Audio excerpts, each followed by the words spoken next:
পঞ্চায়ত আৰু গ্ৰামোন্নয়ন বিভাগৰ নিযুক্তি কেলেংকাৰীক লৈ ইটোৰ পিছত সিটো বিস্ফোৰক অভিযোগ আনি সৰব হৈছে কৃষক মুক্তি সংগ্ৰাম সমিতিৰ উপদেষ্টা অখিল গগৈ। অখিল গগৈৰ দাবী পিএনআৰডিৰ নিযুক্তি বাতিল কৰি আকৌ পাতক পৰীক্ষা। অসমৰ ইতিহাসৰ যি সৰ্ববৃহৎ নিযুক্তি কেলেংকাৰী সংঘটিত হৈছে, এই নিযুক্তি বাতিল হোৱাটো লাগে। আমাক নতুন পৰীক্ষা লাগে আৰু নতুন পৰীক্ষাৰ ভিত্তিত আমাক স্বচ্ছ নিকা নিযুক্তি লাগে। পিএনআৰডি কেলেংকাৰীক লৈ পুনৰ বিস্ফোৰণ অখিল গগৈৰ। শনিবাৰে সংবাদমেলত কৃষক মুক্তিৰ নেতা অখিল গগৈয়ে আকৌ ক'লে কেলেংকাৰী হোৱা বাবে তদন্ত ঘোষণা কৰিছে মুখ্যমন্ত্ৰী সোণোৱালে।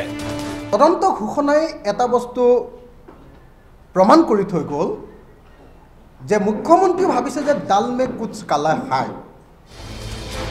বিজেপি নেতাৰ আত্মীয় স্বজন অংগহীবংগীক নিযুক্তি দিয়াৰ বাবেই ব্যাপক হাৰত দুৰ্নীতি অনিয়মৰ আশ্ৰয় লোৱাৰো গুৰুতৰ অভিযোগ কৃষক মুক্তিৰ নেতাজনৰ।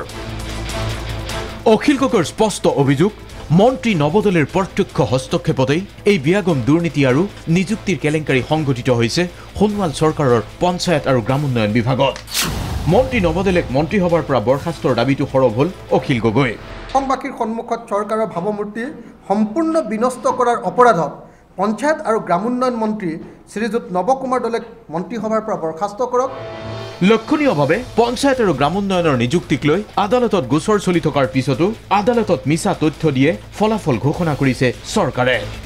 সম্পূৰ্ণ মিছা তথ্য দি উদ্দেশ্য প্ৰণোদিতভাৱে ৰাজনৈতিক উদ্দেশ্য প্ৰণোদিতভাৱে দুৰ্নীতি সংঘটিত কৰিবৰ কাৰণে, পইচা খাবৰ কাৰণে আৰু RSS আৰু বিজেপিৰ নিজৰ মানুহক নিযুক্তি দিবৰ কাৰণে এনেকৈ কোৰ্টক বিপথে পৰিচালিত কৰা হ'ল, কোৰ্টৰ ওচৰত ভুল তথ্য প্ৰদান কৰা হ'ল আৰু কোৰ্টক মিছা কথা কৈ তেওঁলোকে চৰ্ত সাপেক্ষে নিযুক্তিৰ অনুমোদন লাভ কৰিলে।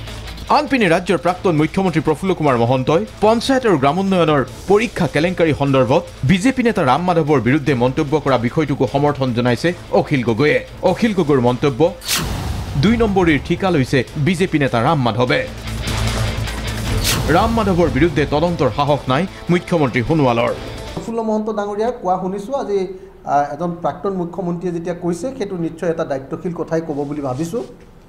ৰাম মাধৱৰ কোম্পানী বুলি কৈছে আৰু এই ঘটনাটোৱে এটা কথা কিন্তু খুব প্ৰমাণ কৰি থৈ গুচি গ'ল।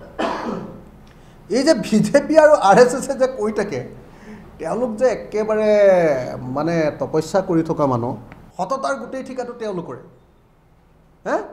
সেই সৎ RSS আৰু বিজেপিৰ গেৰুৱা বকন পিন্ধা মানুহজনে যদি কোম্পানী খুলিছে, এইটোতো বৰ কম ডাঙৰ কথা নহয়।